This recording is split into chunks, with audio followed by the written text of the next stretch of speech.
when you think about this site, when you think about many, many years ago, it was the site of the old Libby Canning facility, and Emil Jones told me it was a driving range, part of it too. Yeah. And when you drive up here, it can show you the rebirth of a community. In the African American community, other communities, why can't these developments be part of a community?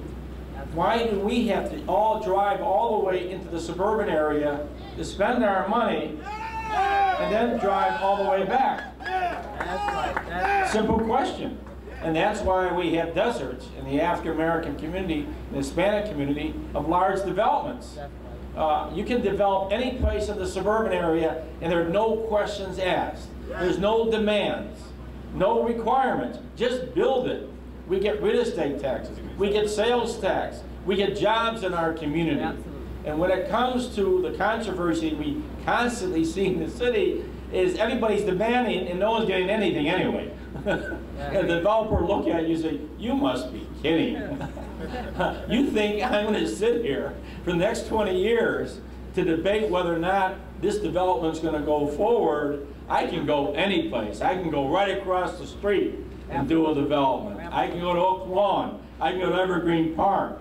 I can go to Blue Island. I can go any place. I can go to Cicero. I can do all the developments there. And the people are close enough they can come there. And so how do you redevelop a community? I mean, Alvin Austin had this dream of doing this.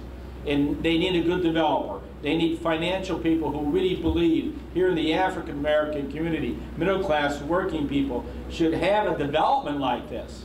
Besides that, other people who are driving off the expressway, doesn't matter what race they are, doesn't matter where they live.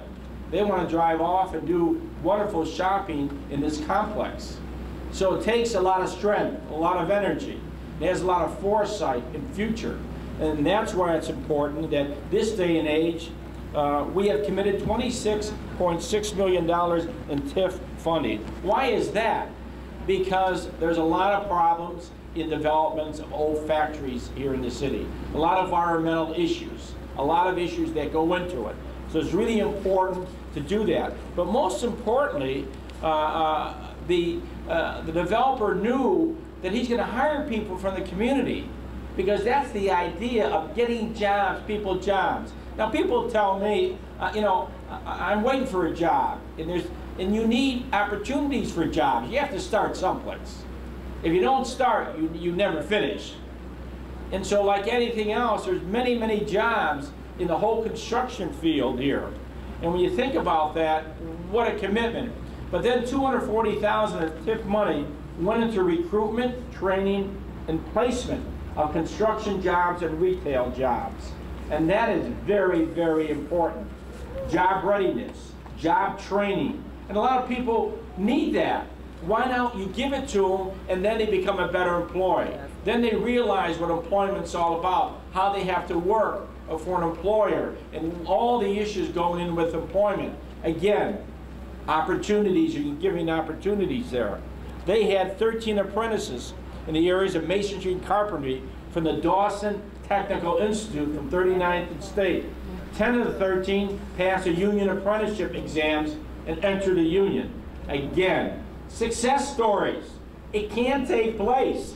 And if you have the courage to do this and say it's going to take place. But most importantly, the community assistance program was subcontracted to provide screening, training, enrollment, job readiness to over 300 candidates surrounding community for jobs here in the city of Chicago.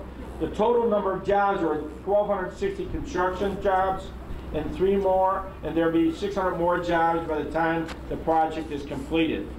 It's I mean, when you think about Target and Jewel coming into the community, you think of other retailers coming into this great community. But again, you have to move forward. You cannot live in the past. You cannot live in the past. This is all about the future. This is about economic power and economic engine. And that's what we have to show here in the city of Chicago. There should be not one community that's a desert for retail. Absolutely. There should not be. And that should be the philosophy. If it can happen here, why can't that happen in other communities? Because the people here, and Emil Jones has been the forefront, and Gary Austin and others about getting more African Americans into the construction industry. But this has proved it. All the way from Dawson Skills Center, all the way to Prentice, and all of a sudden they're union members. To me, that is a great success story. And all the people working here, directly and indirectly, have a difference. The pride that you have in this development, I congratulate Primester for the great development. Prudential, they really believe in this community. These are great developers who work hard and hard on behalf of the community. I'm here to congratulate all those that have been involved with the foresight and courage to stand up to the naysayers to say it cannot happen in this community. But it has. Congratulations to all.